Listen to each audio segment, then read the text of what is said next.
querida concurseira, vamos continuar aqui de poder constituinte e vamos falar de poder constituinte derivado reformador. Então a gente viu que o poder constituinte é o poder de criar ou modificar a Constituição. O originário é aquele que cria, aquele que inaugura um texto constitucional, e o derivado é aquele que pode alterar esse texto. Vamos ver as espécies de poder constituinte e derivado. Então nós temos o poder constituinte derivado reformador, que é o poder de reformar a Constituição, de alterá-la, e existem duas formas de alteração da Constituição, que é através do procedimento das emendas constitucionais e através do procedimento de revisão constitucional. E ainda tem o poder constituinte derivado decorrente, que é a capacidade dos estados criarem as suas constituições estaduais. Então vamos falar agora a respeito do poder constituinte derivado reformador de revisão constitucional.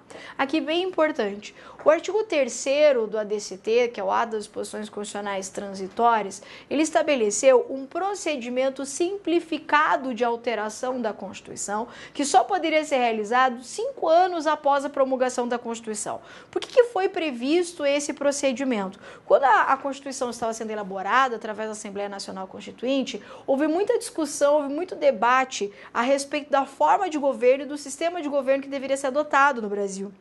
Então, a forma de governo hoje republicana e o sistema de governo presidencialista foram objetos de questionamento perante a Assembleia Nacional Constituinte, para ver se era isso mesmo que o Brasil queria, era isso mesmo que o Brasil precisava, essa forma de governo e esse sistema de governo. Pensando nisso, o legislador constituinte fez a Constituição, adotou a forma de governo, o sistema de governo, então, republicano e presidencialista, de forma temporária, e disse assim, daqui tanto tempo, vocês brasileiros vão confirmar essa opção que nós fizemos. E ficou estabelecido, então, no artigo 2º do ADCT, que seria convocado um plebiscito lá em 1993, para que o povo pudesse optar, então, se queria manter a forma republicana, ou se queria alterar para a monarquia, ou se queria manter o presidencialismo ou alterar para o parlamentarismo.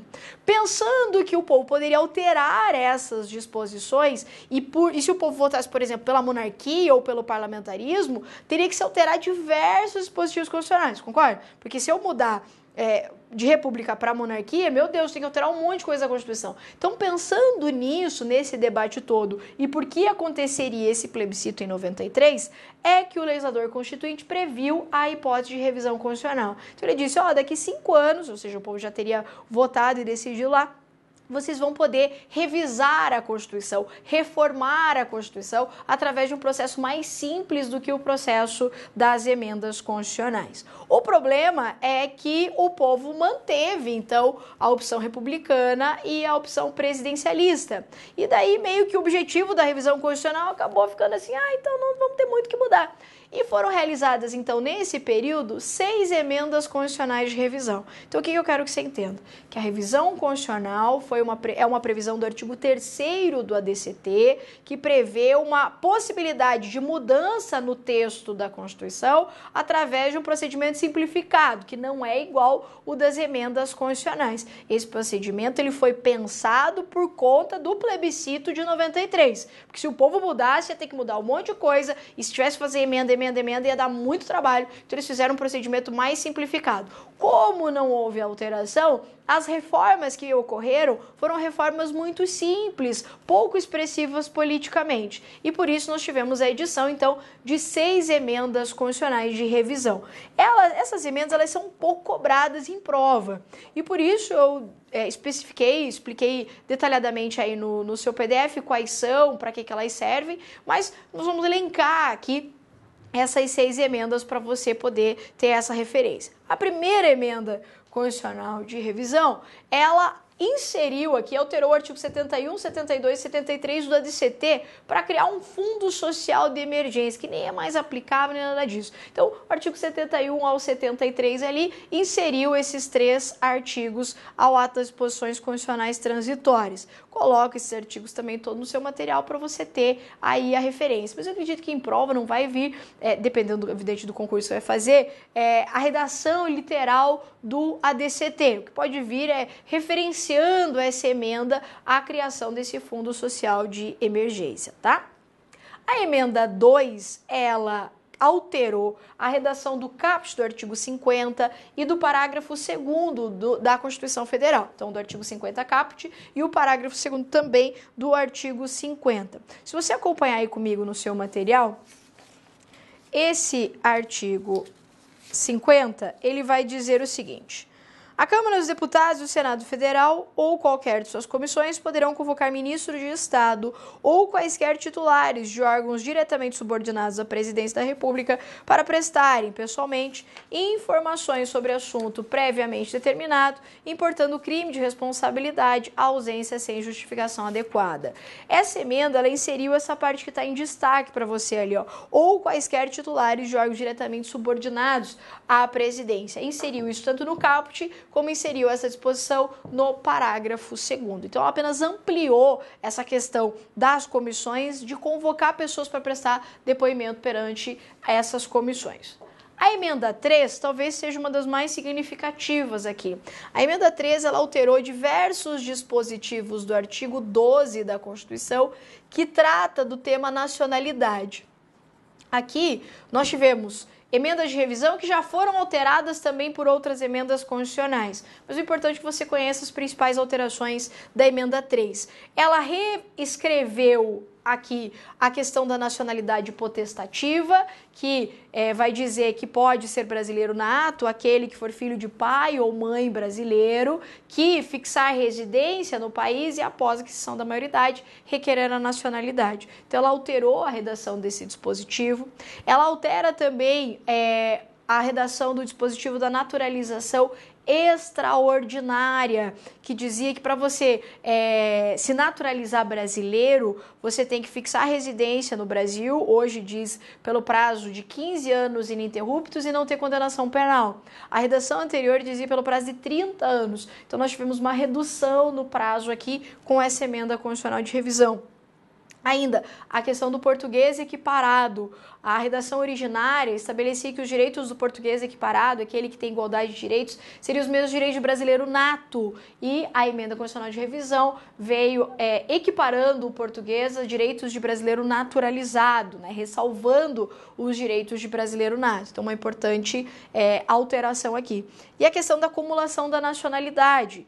Aqui, a emenda constitucional de revisão, ela inseriu a possibilidade de se acumular a nacionalidade brasileira com outras sem se perder a nacionalidade. Então, ainda que você opte por outras nacionalidades em situações específicas previstas no texto constitucional, você não perde a nacionalidade brasileira. Então, de todas as emendas aqui, eu acredito que essa seja uma das mais significativas, porque alterou diversos dispositivos do artigo 12. No seu material, eu coloco aí o texto da redação originária e o texto da emenda constitucional de revisão e também coloco o texto se já teve alguma alteração na disposição da emenda constitucional de revisão, tá? A emenda 4, ela vai falar do artigo 14, parágrafo 9º da Constituição, que fala de hipóteses de inelegibilidade. Então vai dizer, lei complementar estabelecerá outras hipóteses de inelegibilidade, considerando tal.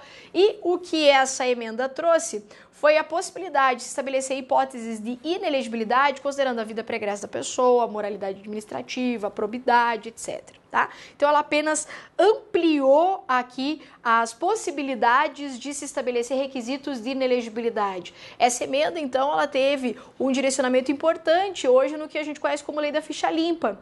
A Lei da Ficha Limpa é uma lei de inelegibilidade que decorre da análise da vida pregressa do candidato, da moralidade administrativa, da probidade. E essa lei, então, ela decorre por conta dessa emenda aqui constitucional de revisão que inseriu essas possibilidades, tá? Então aqui só alterou, ampliando a redação do parágrafo 9º. A emenda 5, ela altera o artigo 82 para modificar o período do mandato do presidente da República. Na ocasião, o mandato era de 5 anos na redação originária para o presidente e essa emenda constitucional de revisão reduziu esse mandato para 4 anos, que é hoje o que a gente conhece, tá? A emenda 6, ela alterou aqui a redação, ela inseriu, na verdade, o parágrafo 4º ao artigo 55 da Constituição Federal. Esse artigo 55, ele fala das hipóteses de perda do mandato de deputados e senadores. Então, o artigo 55 vai dizer, perderá o mandato do deputado e senador que ela traz hipóteses de perda do mandato. Esse parágrafo inserido, ele vai dizer que o parlamentar que renuncia quando já tiver sido instaurado algum procedimento de perda do mandato, vai ocorrer a suspensão dos efeitos da renúncia. Então, se o parlamentar renuncia e já existe um processo contra ele para declarar a perda do mandato dele, o pedido de renúncia dele fica suspenso para todos os efeitos, tá? Então, apenas inseriu aqui essa redação do parágrafo 4º.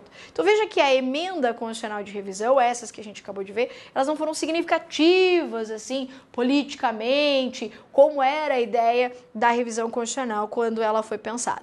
Vamos ver agora, então, as características desse procedimento. Então, vamos esquematizar aqui quais são as características desse processo de revisão constitucional. Então, eu disse para você que é um processo simplificado. É simplificado porque ele não é tão rígido quanto é o processo de elaboração das emendas constitucionais que a gente já conhece. Esse processo é simplificado porque, para a criação dessas emendas de revisão, era exigido o quórum simples de maioria, aqui o quórum de maioria absoluta, em sessão unicameral. Então, na emenda constitucional de revisão, faria-se uma sessão do próprio Congresso Nacional, cuidado, não é sessão conjunta, é sessão unicameral, então, do Congresso Nacional, que deveria aprovar essa alteração pelo quórum de maioria absoluta, que é bem mais fácil do que o procedimento lá das emendas constitucionais. Na sequência, a emenda de revisão ela já era promulgada pela própria mesa do Congresso Nacional. Então, ela não é encaminhada para sanção ou veto do presidente. Ela já é promulgada pela mesa do Congresso Nacional.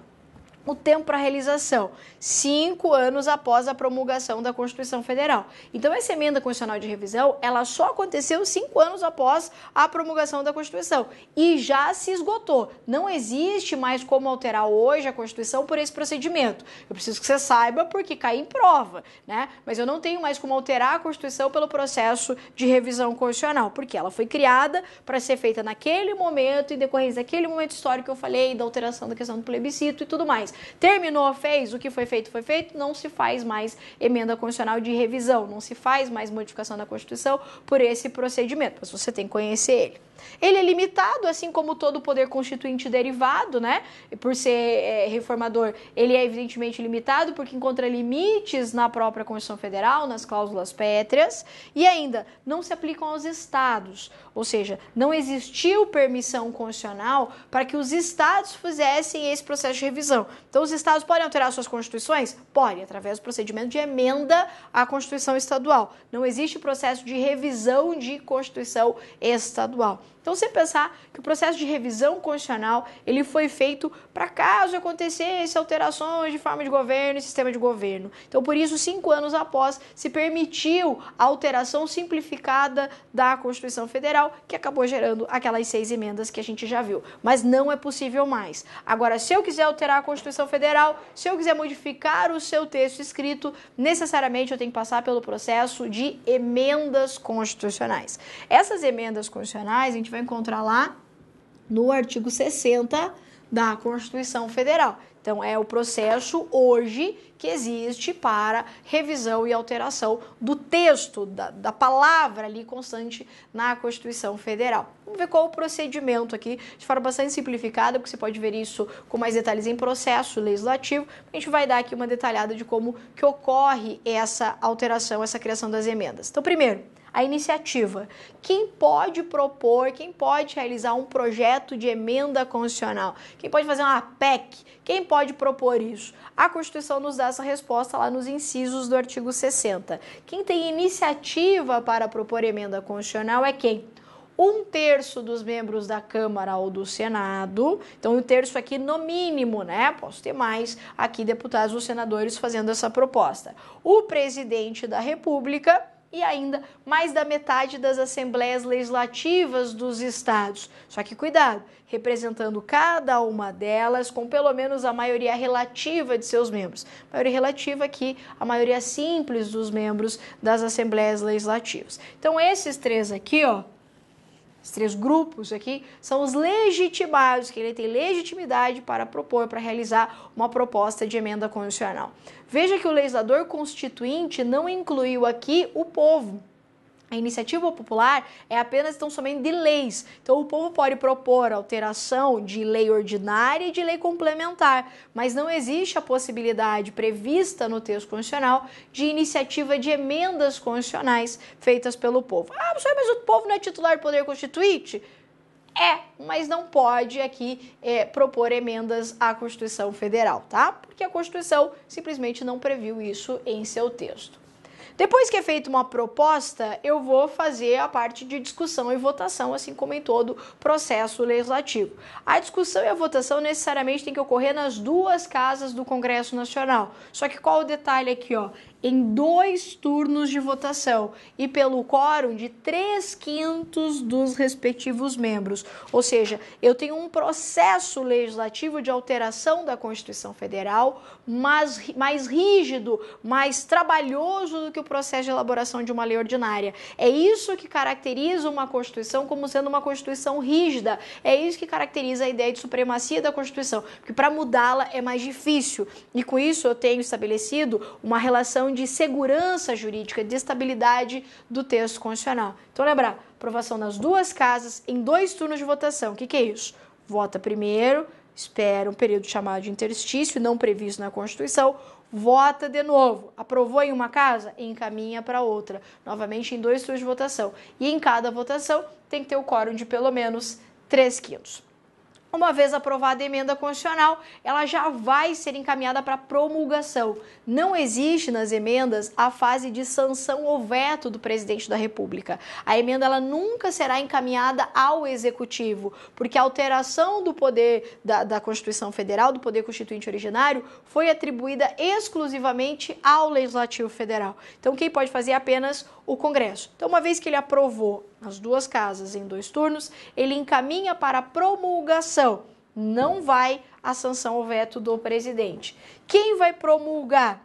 Quem vai promulgar é a mesa de cada uma das casas com o respectivo número de ordem. Então, cada uma das casas promulga a emenda constitucional, certo? Então, não é o Congresso Nacional, não é o presidente, não é o Executivo quem promulga. Quem promulga é a mesa de cada uma das casas.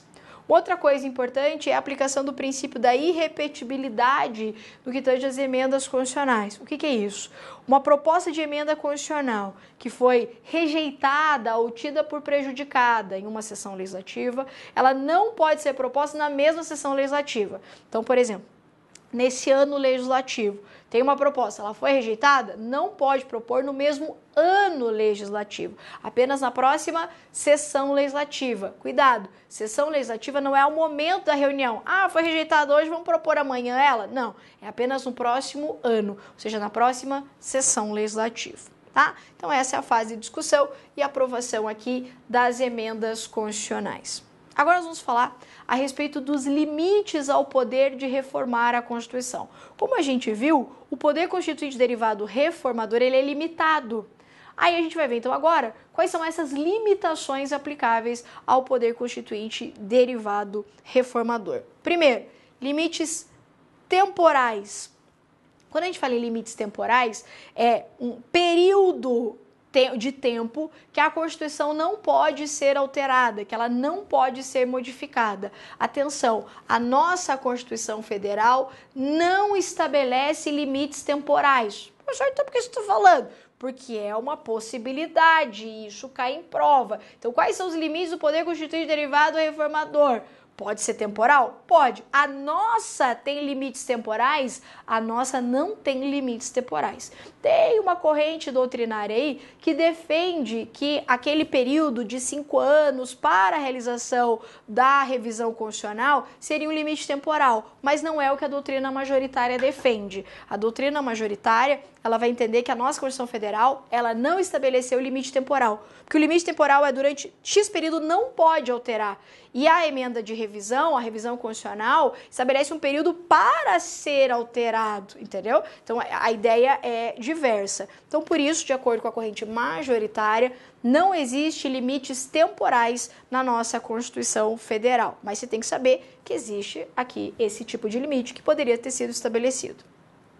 Circunstanciais. Limites circunstanciais são situações, circunstâncias do Estado em que não poderia ser realizado emendas constitucionais. E a nossa Constituição traz esses limites. Então, cuidado. Na tua prova, vai dizer que na Constituição Federal existem limites temporais e vai trazer essas hipóteses aqui. Tá errado. Limites circunstanciais são essas circunstâncias que fazem com que a Constituição não pode ser alterada. E quais são elas? A Constituição Federal ela não pode ser emendada, ela não pode ser alterada no caso de intervenção federal, vamos pôr aqui, escrever federal, no caso do estado de defesa e durante o estado de sítio. Essas circunstâncias são situações excepcionais, em que o estado não está bem, não está ok. Então, durante esse período, não se muda o texto constitucional, tá? Isso são limitações circunstanciais e não temporais, não vai confundir. Limitações materiais, acho que aqui a maioria da galera já sabe, né? Quais são essas limitações materiais. Limitações materiais são matérias, temas, coisas que não podem ser abolidos do texto constitucional. É aquilo que a gente chama de cláusulas pétreas. Então, as cláusulas pétreas, elas são as nossas limitações materiais. Então, é aquele conjunto, aquele núcleo temático previsto na Constituição que não pode ser abolido. Cuidado, não pode ser abolido, o que não significa que não pode ser alterado, não pode ser relativizado. Então, pode ter uma emenda dispondo sobre matéria de cláusula pétrea? Claro que pode. O que não pode é uma emenda que vá abolir uma cláusula pétrea. As cláusulas pétreas, as limitações materiais, elas podem ser de dois tipos. Elas podem ser expressas e elas podem ser implícitas. Isso significa que nós temos cláusulas pétreas expressas e nós temos cláusulas pétreas implícitas. As cláusulas pétreas expressas estão elencadas lá no artigo 60, parágrafo 4º da Constituição. E são elas: forma federativa de Estado, voto direto, secreto, periódico, universal, a separação dos poderes e os direitos e garantias individuais. Apesar da Constituição Federal dizer que cláusula pétrea é apenas os direitos e garantias individuais, entender a doutrina e as decisões do STF que os direitos fundamentais aqui também seriam considerados como cláusulas pétreas. Então, a gente poderia ampliar aqui os direitos e garantias individuais para direitos e garantias fundamentais aqui enquanto cláusulas pétreas em diversas decisões como o STF já proferiu e as bancas também afirmam isso. Beleza? Vamos ver agora quais são as cláusulas pétreas implícitas. A doutrina classifica como cláusulas pétreas implícitas, ou seja, como limitações materiais à alteração da Constituição, que não estão escritos, mas que não podem ser alteradas, os seguintes tópicos: o próprio poder constituinte originário, evidente, né? Imagine que faça uma emenda constitucional para dizer agora, todo poder emana do presidente da República, todo poder emana do Congresso Nacional. Estaria errado isso, né? Então, não posso alterar o poder constituinte originário. Também não seria possível uma emenda constitucional para alterar o poder constituinte derivado, que é o próprio Congresso Nacional. Então, eu não poderia fazer uma emenda constitucional para dizer assim, agora quem vai alterar a Constituição vai ser o presidente através de decreto presidencial. Imagine a seguinte situação. Então, não pode alterar o poder constituinte derivado. Também entende-se como cláusula pétrea implícita a impossibilidade de se alterar o processo de reforma.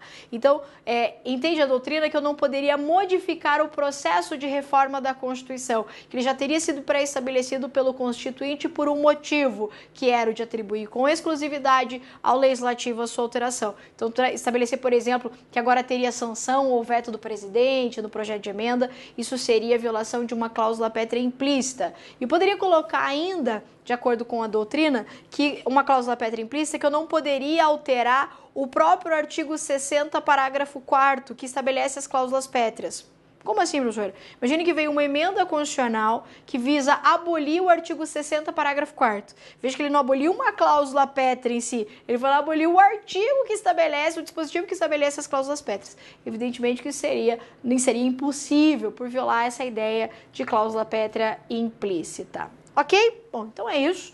E ainda, a gente pode colocar como última limitação aqui ao poder constituinte derivado reformador das emendas, limitações processuais e formais, que inclusive a gente já falou de todas elas, né?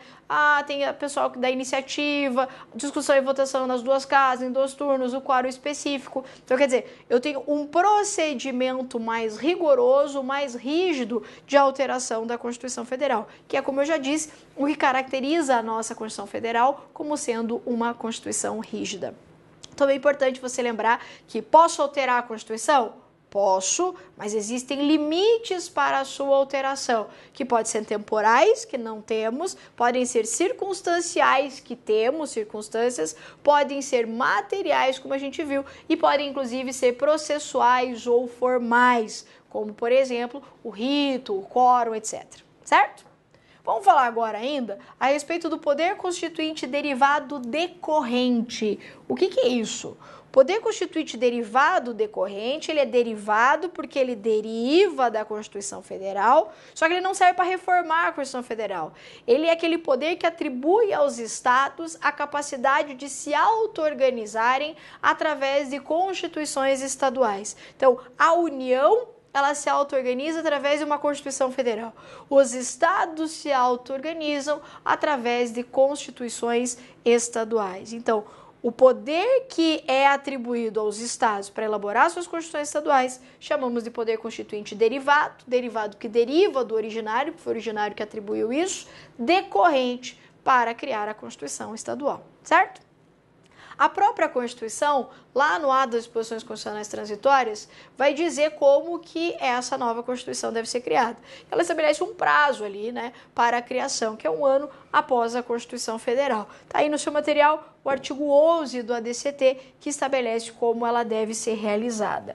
Aí você deve estar se perguntando, professora, se a competência dos estados para criar suas constituições é o chamado poder constituinte derivado decorrente, e os municípios? E o Distrito Federal?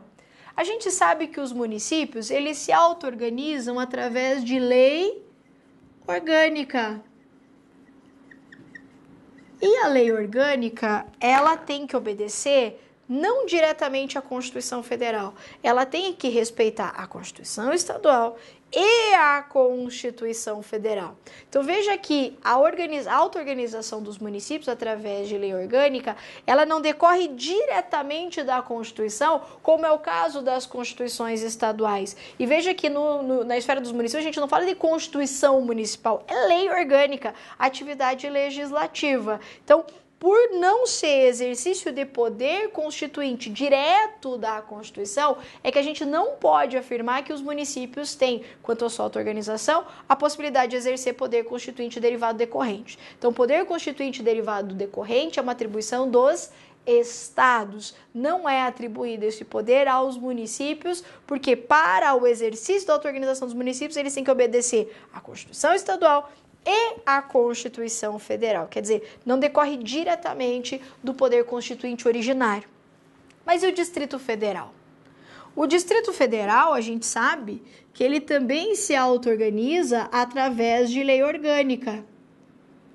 Só que a lei orgânica do Distrito Federal, ela é um pouco diferente da lei orgânica dos municípios. Porque como que funciona no município? O município, quando ele faz a sua lei orgânica, ele tem que obedecer à Constituição do Estado e respeitar a Constituição Federal, certo? Agora, a lei orgânica do Distrito Federal não tem obediência a uma Constituição estadual, porque ela não existe. Ele decorre, então, a criação da lei orgânica do Distrito Federal diretamente da Constituição Federal, ou seja, diretamente do poder constituinte originário. Por isso é que a doutrina vai dizer que o Distrito Federal, ele tem exercício, sim, de poder constituinte derivado decorrente. Então, vamos recapitular aqui. Poder constituinte derivado decorrente é a capacidade dos estados criarem as suas constituições estaduais. É derivado porque deriva diretamente do originário, ou seja, da própria Constituição Federal. O município se auto-organiza através de lei orgânica, só que não é poder constituinte derivado decorrente, porque a lei orgânica tem que obedecer primeiro à Constituição do Estado e à Constituição Federal. Logo, não é poder constituinte derivado decorrente. O Distrito Federal também faz lei orgânica, só que a lei orgânica do Distrito Federal, ela decorre diretamente da Constituição.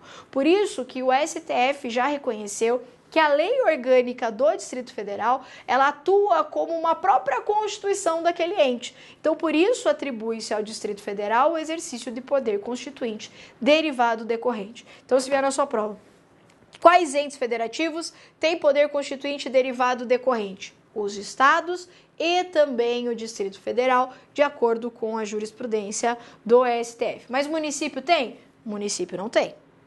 Os estados, quanto à sua auto-organização, para criar suas constituições estaduais, eles têm alguns limites? Evidente que sim, né? O único que é ilimitado, poderoso, é o originário. Todo poder constituinte que é derivado, ele deriva do originário e tem limites. Os limites do poder constituinte derivado decorrente são os próprios princípios estabelecidos na Constituição. Então, evidentemente que, quando eu for fazer uma Constituição estadual, eu não posso violar a cláusula pétrea, eu não posso violar certos princípios que estão estabelecidos na Constituição. Isso significa que algumas normas previstas no texto constitucional são de reprodução obrigatória na Constituição dos Estados. Há essa necessidade de se reproduzir obrigatoriamente algumas coisas previstas na Constituição Federal, nós chamamos de princípio da simetria constitucional. Então, o Estado, em algum momento, ele vai ter que reproduzir algumas coisas. Ele não pode violar certos dispositivos que estão na Constituição Federal. Essa é a sua principal limitação. Quais são esses princípios? Eu posso estabelecer aqui como limites a auto-organização, a criação das constituições estaduais, os princípios sensíveis previstos lá no artigo 34 da Constituição, como, por exemplo, o princípio republicano. Imagine que uma Constituição do Estado vem e estabeleça: aqui no Estado do Paraná agora vai ser monarquia. Não pode, né? Deve obediência ao princípio constitucional. Princípios extensíveis. Os princípios extensíveis são algumas regras de organização e tal, que também são obrigatórias de reprodução nas constituições estaduais. Por exemplo, sistemas eleitorais, data de eleição. Existem algumas situações em que a Constituição estabelece para ela e também já estabelece isso para os estados. Então, é de reprodução necessária e obrigatória na Constituição dos estados. Princípios constitucionais estabelecidos. Por exemplo, o artigo 37 da Constituição Federal é um dos princípios que você necessariamente tem que ter obediência na Constituição do Estado. Imagine que lá, o artigo 37, né, que vai falar lá do LIMP, legalidade, impessoalidade, moralidade, publicidade e eficiência, o Estado diz assim, ó, nós temos legalidade, pessoalidade, moralidade, publicidade, mas eficiência não. Eficiência aqui não. A gente vai deixar a eficiência de lado. Vou colocar LIMP e ainda um B ainda, de burocrático. Não vai ser nada eficiente, vai ser burocrático. Poderia fazer isso? Não pode. Então, é uma limitação aqui à auto-organização, certo? Então, o que você tem que gravar de poder constituinte derivado decorrente? Capacidade dos estados criarem suas constituições com limites. Que limites? O próprio texto constitucional, os princípios constitucionais que a gente viu. Lembrar que quem tem? Os estados e o também DF, por decorrência da jurisprudência. Poder constituinte difuso. Esse poder constituinte difuso, o supranacional que nós vamos falar agora, é mais difícil de aparecer em prova, não é tão comum, mas em virtude de começar a cair em prova, nós vamos falar um pouquinho também a respeito dele. Geralmente cai originário, derivado e ele vai. O poder constituinte difuso, ele é uma construção doutrinária e jurisprudencial. Existe a possibilidade de se alterar a Constituição sem redução do seu texto, sem alterar o texto ali. Isso é o que nós chamamos de mutação constitucional. Ai, meu Deus, o que é isso? Vai ver que é um negócio bem fácil. Essa mutação constitucional, ela decorre da necessidade de aperfeiçoamento da Constituição, de atualização da Constituição, mas que eu não preciso mudar o que está escrito. Um exemplo disso é a atuação do STF na interpretação das normas constitucionais. Exemplo que todo mundo conhece. O STF reconheceu como legítima a união homoafetiva. A união, então, união civil de pessoas do mesmo sexo. O que a Constituição fala a respeito da união civil? Ela fala que a união civil é a união entre homem e mulher. Então a Constituição foi bem clara, entre homem e mulher. O que o STF fez? Ele fez uma interpretação da Constituição e alterou o seu sentido. Só que essa alteração do sentido não alterou a redação continua igual lá. Só que ela faz uma adaptação, uma atualização, uma mudança do alcance da norma, até para poder respeitar os outros direitos fundamentais.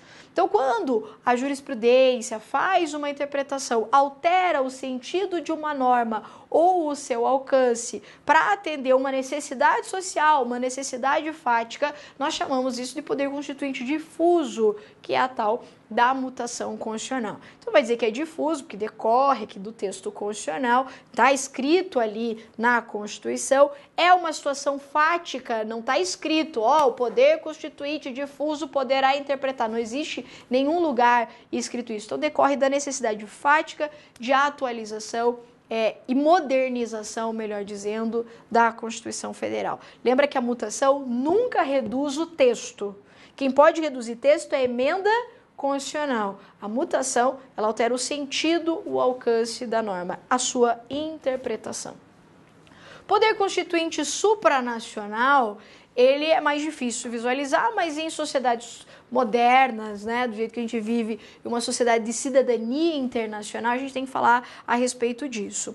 A ideia aqui do poder constituinte supranacional seria a criação de uma Constituição que extrapolasse os limites da soberania dos Estados. Como assim? Vamos imaginar a situação da União Europeia.